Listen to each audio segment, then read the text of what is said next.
नमस्कार बच्चों। हमने अपने पहले अध्याय सूरदास के जो पद हैं उनमें से दो पद, प्रथम पद है बुझत श्याम कौन तू गोरी और द्वितीय पद है मधुकर श्याम हमारे चोर। ये दोनों पद हमने पढ़ लिए थे। आज तीसरा पद है संदेशनी मधुबन कूप भरे। क्या अर्थ है इसका? कि हमारे संदेशों, गोपियाँ कह रही हैं कि हमारे संदेशों से मथुरा के कुएं भर गए हैं। अब देखो थोड़ा सा इसकी जो पूर्व कथा है वह समझ लो।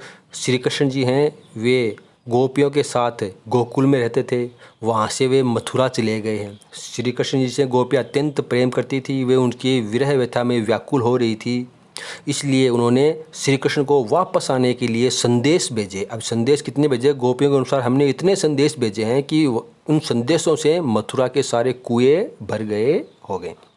तो ये एक व्यंग्यात्मक पद है जिसमें गोपियों ने उद्धव जी से पर व्यंग्य किया है। देखो पहले जो कठिन शब्द उसका अर्थ देख लो। संदेशनी शब्द का अर्थ है संदेशों से। संदेशनी शब्द का अर्थ है संदेशों से। मधुबन शब्द का अर्थ है मथुरा। कूप शब्द का अर्थ है कुएं। पटवत शब्द का अर्थ है बेचते हैं। मोहन मतलब श्री कृष्ण। फिरी मतलब इसके बाद, न फिरे मतलब नहीं लौटे। पथिक मतलब मथुरा जाने वाले यात्री। पटवे मतलब भेजे। मधुबन मतलब मथुरा। बहुरी मतलब फिर। न शोध करे मतलब उनकी कोई खोज खबर नहीं है। श्याम शब्द का अर्थ है श्री कृष्ण। सिखाई शब्द का अर्थ है सिखा लिया है, वश में कर लिया है, उन्होंने बहका लिया है। प्रमोदे शब्द का अर्थ है वश में करना या कहीं बीच में मर गए। कागज मतलब कागज। गरे मतलब गल गए। मेघ मतलब वर्षा से। मसी शब्द का अर्थ है शाही। मसी शब्द का अर्थ है शाही।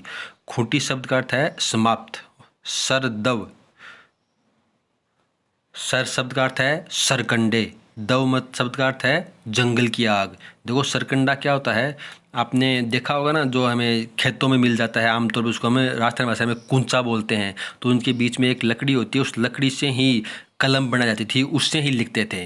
तो जंगल की आग में सारे सरकंडे, सरकंडे जिसमें हम लिखते हैं, कागज स्याही से कुछ लिखते हैं, तो वह सारे सरकंडे लागी जरे मतलब जल गए हैं। जंगल की आग में सारे सरकंडे समाप्त हो गए हैं।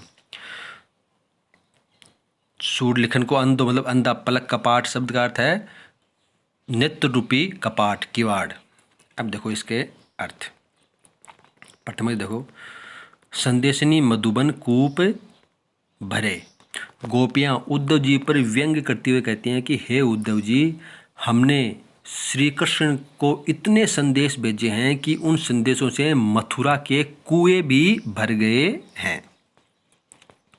आगे देखो, अपने तो पठवत नहीं, अपने तो पठवत नहीं मोहन हमरे फिरी न फिरे।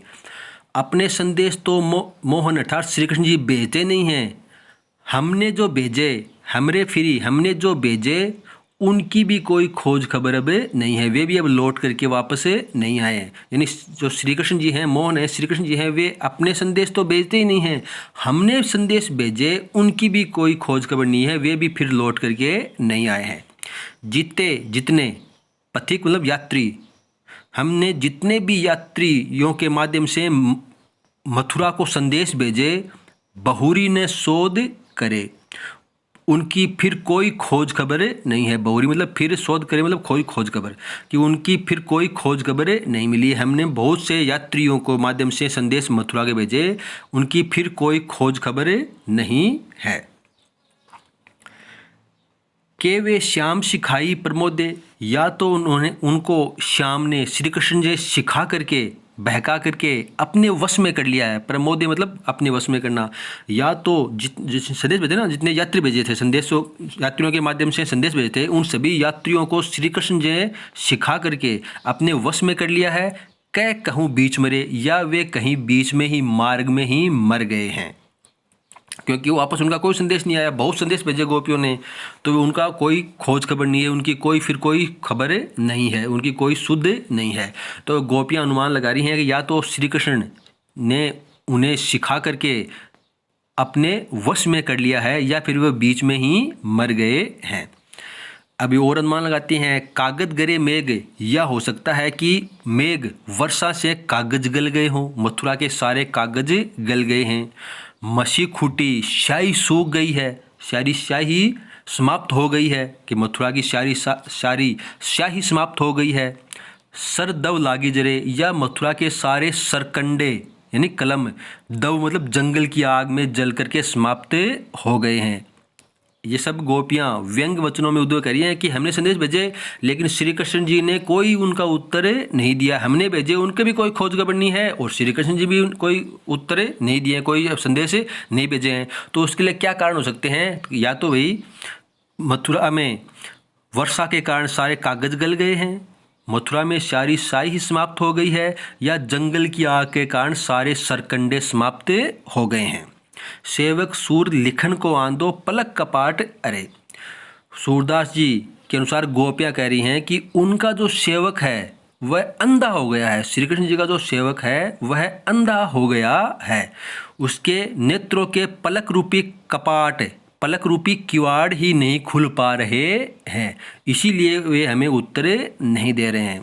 देखो अंतिम में फिर देखो, सूरदास जी के अनुसार गोपियाँ उद्धव जी पर व्यंग करते हुए कहती हैं कि जो श्री कृष्ण का जो सेवक है वह अंधा हो गया है, उसके नेत्रों के पलक रूपी किवाड़ खुल नहीं पा रहे हैं, इसीलिए वे हमारे संदेशों का कोई उत्तर हमें नहीं दे रहे हैं। अब देखो इसमें साहित्यिक ब्रज भाषा का प्रयोग किया है, पद छंद का प्रयोग किया है, पलक कपाट में पलक रूपी कपाट रूपक अलंकार का प्रयोग किया है, पलक कपाट में रूपक अलंकार का प्रयोग किया है। सेवक सूर